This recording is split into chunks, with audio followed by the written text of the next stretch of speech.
Nous allons parler ensemble, je vais vous parler. J'aime bien quand je dis nous allons parler alors que c'est une vidéo parce qu'au total, je vous entends pas beaucoup, hein. C'est parce que vous êtes très sage. Non, alors bon, on va reprendre. Dans cette vidéo, je vous parle des renouveaux, du renouveau, parce qu'en fait, l'année 2025, c'est une année qui fait suite à celle du Phénix, qui est une année où on plante les graines. Il faut bien aller vers le renouveau, mais pour aller vers le renouveau, globalement, il faut savoir où on va, n'est-ce pas? Parce que sinon, on est un peu transbahuté partout. Le début de l'année en général, ça porte en soi, le début de l'année porte en lui un appel au renouveau et c'est pas le 1er janvier obligatoirement que ça se passe. Par exemple, le 1er février, nous avons Imbolc. Imbolc qui est un festival de la roue de l'année, un festival de feu qui appartient à un système énergétique et de croyances celtiques qui me paraît à moi très important, que j'aime énormément parce que je ne fais pas mystère de mon attachement aux pratiques païennes. Ce que je trouve très intéressant dans mon discours, et je ne suis pas la seule à le porter, c'est un discours qui met de la bienveillance et de la compassion dans l'astrologie et dans la relation au paganisme. Ce sont des techniques qui ont été déjà utilisées et qui le sont encore par des groupes dans lesquels je ne me reconnais pas du tout, des groupes qui fonctionnent sur l'exclusion. Ce n'est pas du tout mes pratiques. Moi, je prône une compassion, une bienveillance et une acceptation de tous et de toutes, dans un but commun, en fait, hein, celui d'aller vers le bien supérieur. D'ailleurs, je ne me suis pas présentée, je dis moi, mais bon, si vous débutez dans l'astrologie et compagnie, me connaissez-vous? Bah, peut-être pas tant que ça. Alors, bonjour, déjà, hein? La moindre des choses, c'est de dire bonjour. Bonjour, je m'appelle Judith. J'ai créé Astrologie et compagnie dans un but très clair, c'est celui d'inviter toutes les âmes éveillées et curieuses à redécouvrir le pouvoir, le vrai pouvoir, celui qu'on a à l'intérieur de nous, ce pouvoir que nous avons sur nous, de vivre les choses de la meilleure des façons, quelles que soient ces choses, et d'être imperméable aux événements extérieurs qui sont pas toujours faciles, d'autant que nous vivons quand même des temps formidables et des temps chaotiques. Et je vous invite à redécouvrir ce pouvoir intérieur avec l'astrologie, les énergies subtiles et les mondes invisibles que je tisse dans un développement personnel de nouveau, un nouveau type. Disons que je ne l'ai pas inventé, je n'ai absolument pas la prétention de réinventer la roue, par contre, je le développe.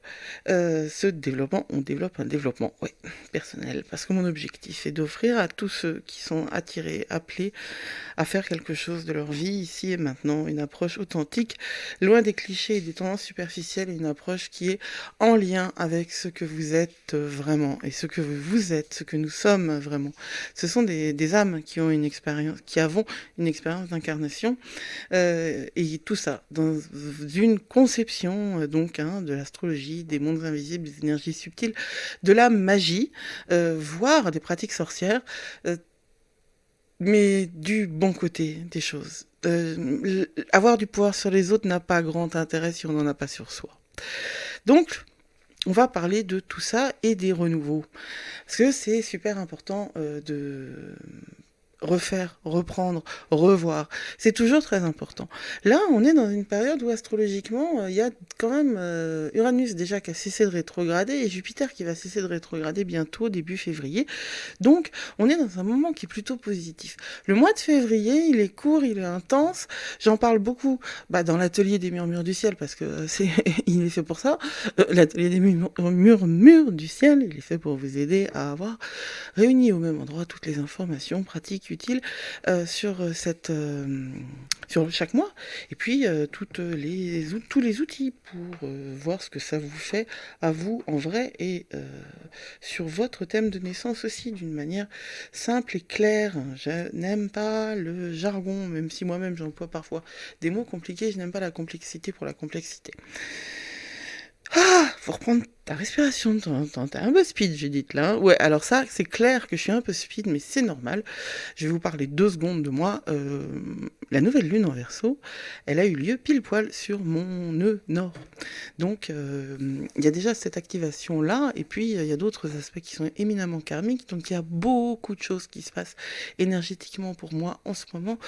Et ouais, j'ai tendance à réagir en ça en étant bien speed, parce que j'ai un stellium en bélier et que l'hyperactivation fait partie de mes caractéristiques qui ne sont pas des caractéristiques hyper positives malgré ce que notre société veut nous faire croire. Il faut savoir s'arrêter parce que sinon on crame.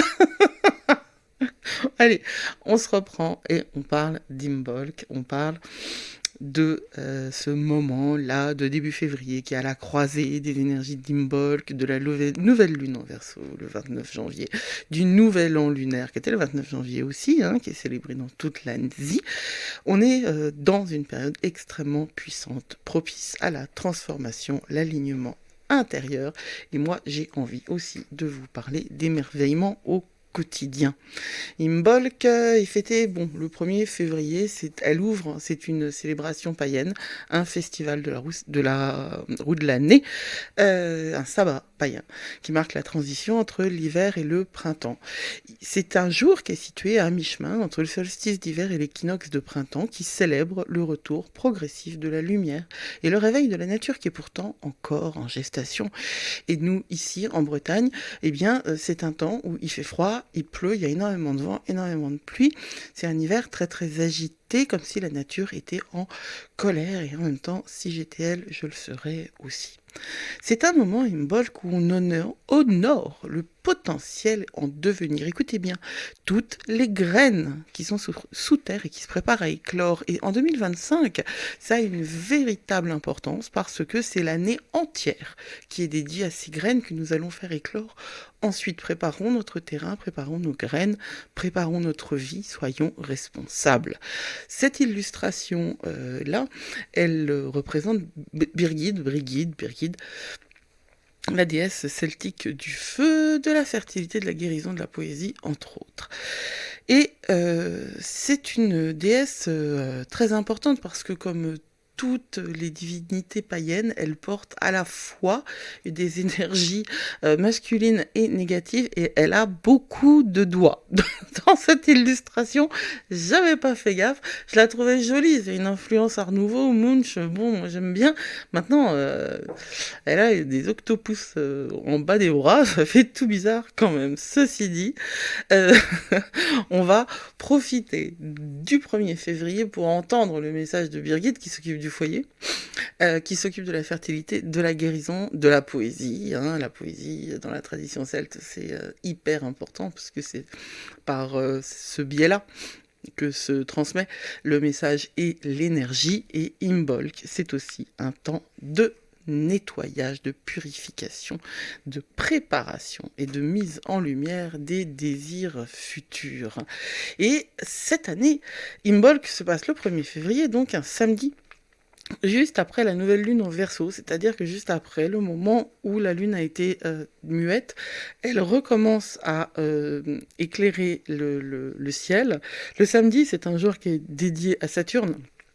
C'est un jour où on peut réellement construire quelque chose. Alors évidemment, ce n'est pas la constellation du Verseau qui est gentiment dessinée là, ni une lune en tout début de cycle, mais c'était des jolies couleurs. Voilà, j'ai décidé d'être moins perfectionniste, mais je peux pas m'empêcher de le repérer quand même. Donc, cette nouvelle lune en Verseau, j'espère que vous en avez fait quelque chose, ne serait-ce qu'en journalant, c'est-à-dire en écrivant avec intention. Le journaling, ce n'est pas du journal intime, il y a une volonté, une décision. Alors non pas que le journal intime soit inutile, au contraire, c'est vraiment très important de communiquer avec soi, mais dans le journaling, il y a une intention, une destination à ce qu'on écrit. La nouvelle lune du 29 janvier, c'est une impulsion libératrice et novatrice qui était là, qui nous accompagne et qui va nous accompagner à la fois jusqu'à la pleine lune en Lion du 12 février, mais également jusqu'à la pleine lune en Verseau dans 6 mois.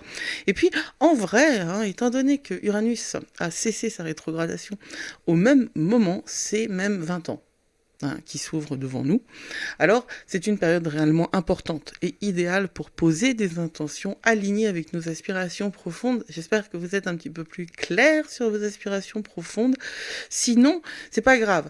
Explorez. Je veux dire, il y a des vies à l'intérieur desquelles là, le 29 janvier, on a pu poser des intentions précises et profondes. C'est par exemple comme la mienne de vie, mais parce que je travaille sur ce sujet-là depuis des années maintenant.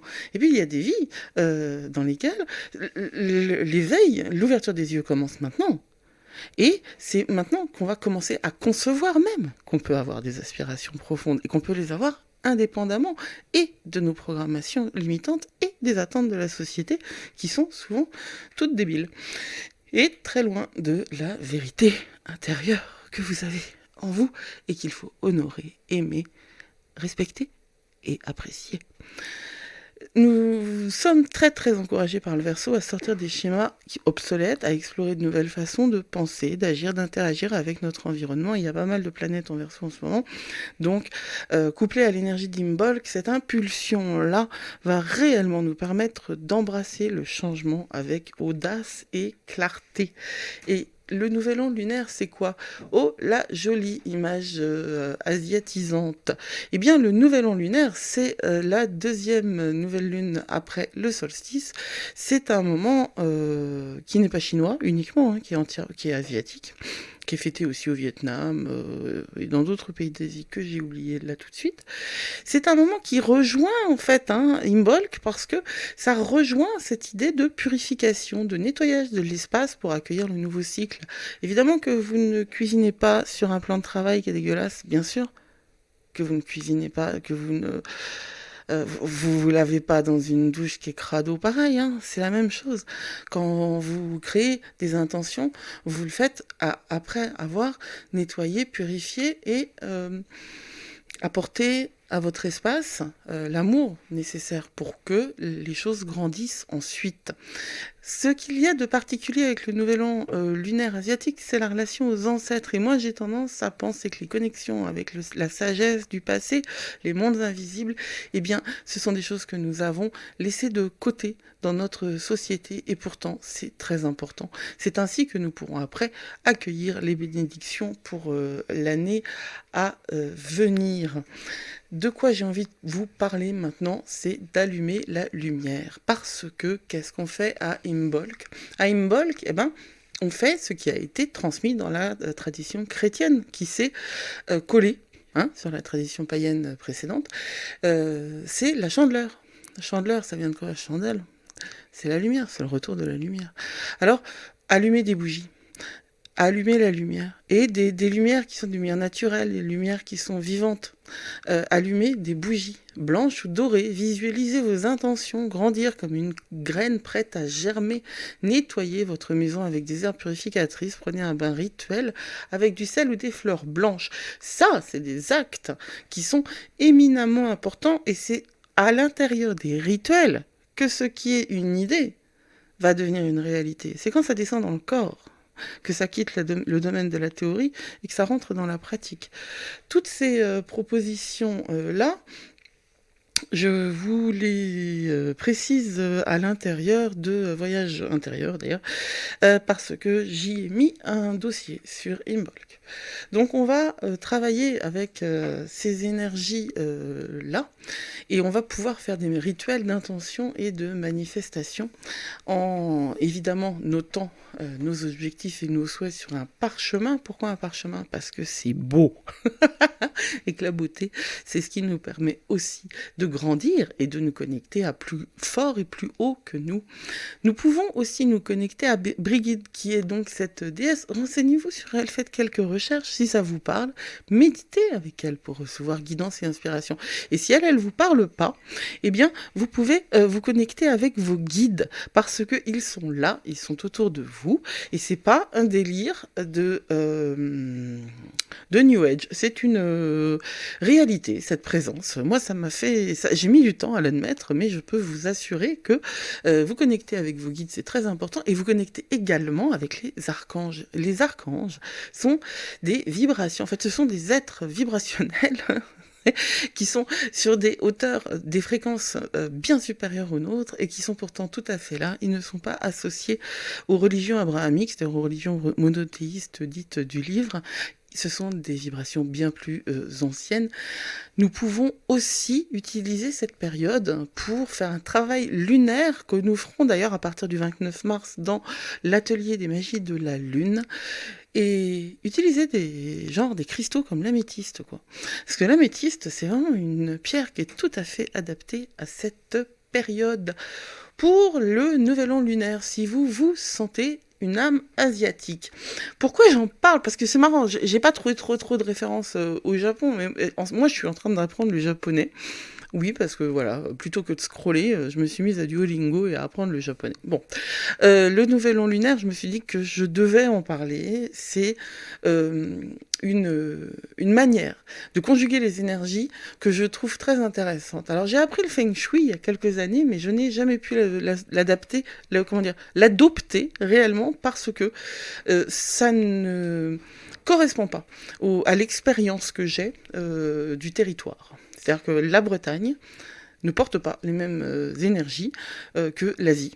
Et je ne ressens pas le bagua. Si vous connaissez le feng shui, vous savez qu'il y a une boussole qui s'appelle le bagua, qui est une manière de concevoir un lieu en fonction des pôles énergétiques, et ça ne me parle pas du tout. Ça ne résonne pas du tout en moi. Ceci dit, nous pouvons garder des manières d'être en lien avec les énergies, avec le fait d'offrir quelque chose sur votre autel, d'être dans une pratique de gratitude et d'ouverture sur l'inconnu. Et c'est ça qui me paraît le plus important, et c'est là-dessus que je terminerai, sur cette capacité de s'émerveiller et de se réaligner et de voir une femme qui n'a pas de visage méditer.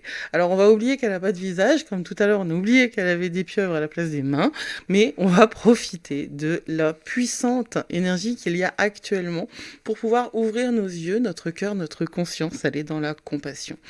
Ne pas prêter trop d'attention à la rumeur du monde et à la peur, encore une fois, qu'on veut distiller en vous. Il y a de la beauté dans chaque seconde si on choisit de la voir. Et cette convergence d'énergie actuelle va nous inviter à ralentir et à écouter notre âme. Reconnectons-nous au cycle naturel de toute façon. Reconnectez-vous à votre transformation intérieure. N'oubliez pas que chaque geste magique illumine votre chemin d'évolution. Et je vous le souhaite dans la compassion, dans la bienveillance, dans la lumière et dans la conscience. Et d'ailleurs, là, je dirais une petite chose. La conscience, c'est un concept qui me paraît vraiment très important, sur lequel je vais continuer de parler et d'échanger avec vous.